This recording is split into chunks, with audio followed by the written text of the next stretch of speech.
Menawan hati pemeriksa. Bagaimana nak tawan hati pemeriksa?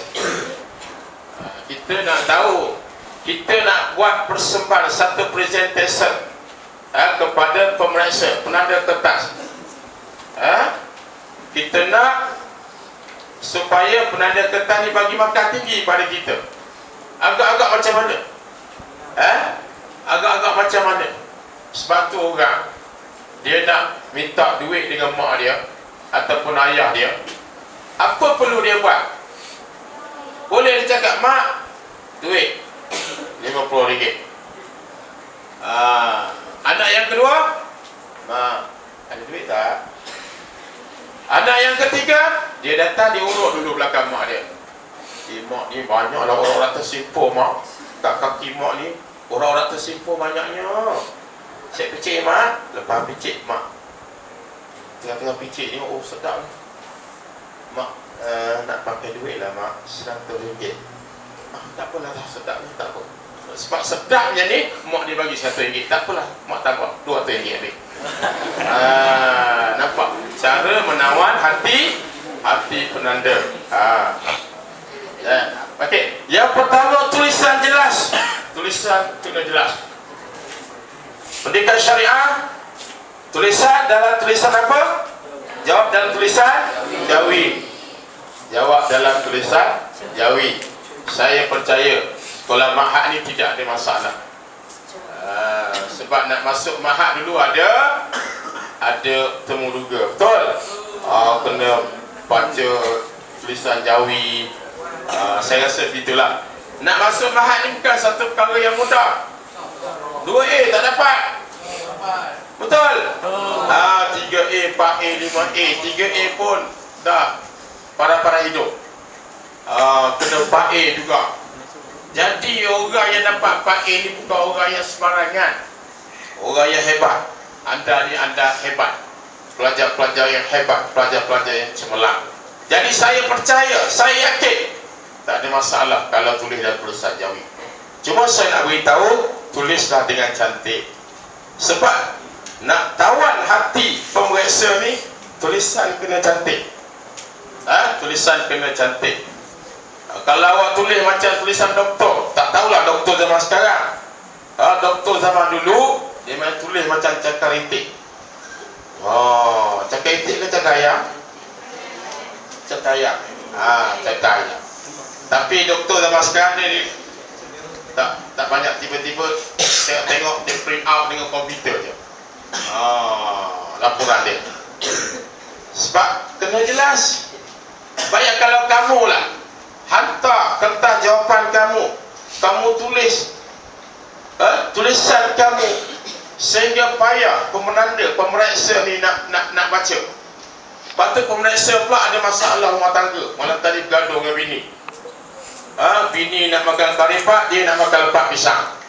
Bini buat karipak, dia tak makan karipak. Laki tak makan karipak. Laki ni penanda. Dah tak dapat makan, tak dapat makan lepak pisang. Dia bawa. Esok dia tanda kata awak. Tulisan awak pula macam lepak pisang. Dah tak dapat markah. Jawapan betul, tapi markah tak dapat. Tak dapat markah tinggi. Sebab tu tulisan ni kena jelas. Yang kedua, meninggalkan beberapa baris pada jawapan yang pertama. Awak dah tulis soalan satu. Contoh soalan satu. Ada soalan tak? Ada bawa buku soalan? Ada? Siapa ada bawa? Contoh soalan. Ada bawa soalan. Biar. Baik. Contoh soalan. Terangkan dua perbezaan antara kesan pahala dan akibat dosa. Kamu pun terangkan kesan perbezaan antara terangkan dua perbezaan. Apa tulis? Perbezaan antara kesan pahala dan akibat dosa. Dah habis tu, dah tulis jawapan dia, kamu selangkan sebaris ataupun dua baris. Nampak kemas sikit. Tapi kalau kamu tak ada selang, tak meninggalkan satu ruangan yang kosong, nampak macam semak sikit. Ini juga boleh menyebabkan emosi penanda ni terganggu. Apalah budak ni.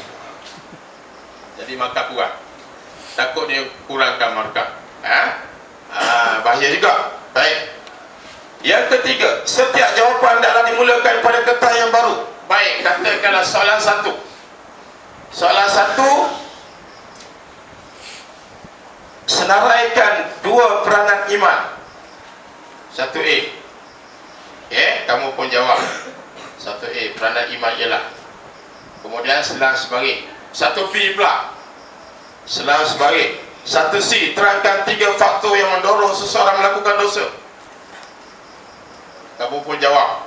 Beri jawapan. Selang sebagai. 1D, terangkan 2 perbezaan antara kesan pahala dan akibat dosa. Kamu pun beri jawapan. Selang 1 baris. Kemudian kamu jawab soalan E, berpegang kepada konsep dosa dan pahala dapat mengatasi gejala sosial. Terangkan 2 hujah anda bagi menyokong penyataan di atas. Soalan D Soalan apa? Soalan E. Okey, kamu pun jawab soalan E. Jawab soalan E, ada ruangan kosong lagi kat bawah banyak. Kamu jangan tulis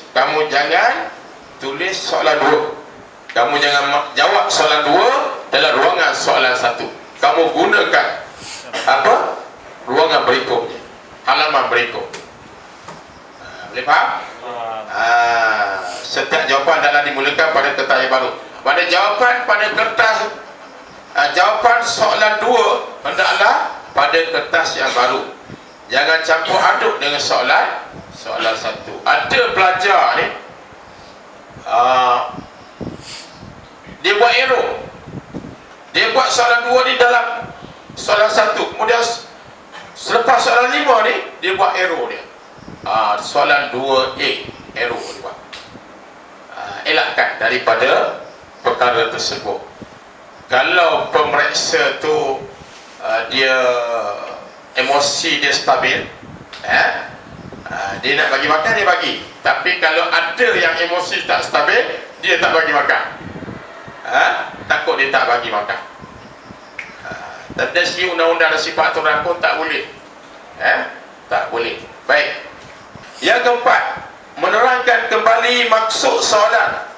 Contoh definisi arak ialah. Apakah definisi arak? Ulang balik soalan. Definisi arak ialah.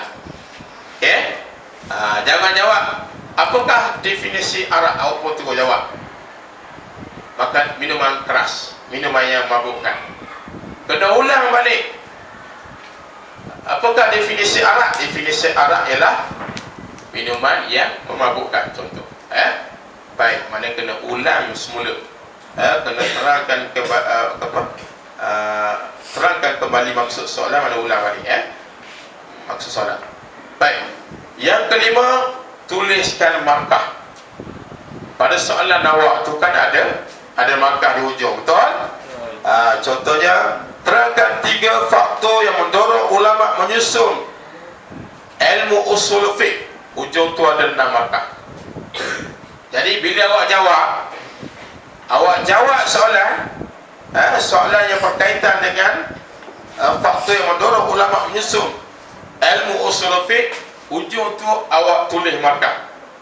Awak tulis markah 6 markah. Ini membantu penanda, membantu pemeriksa.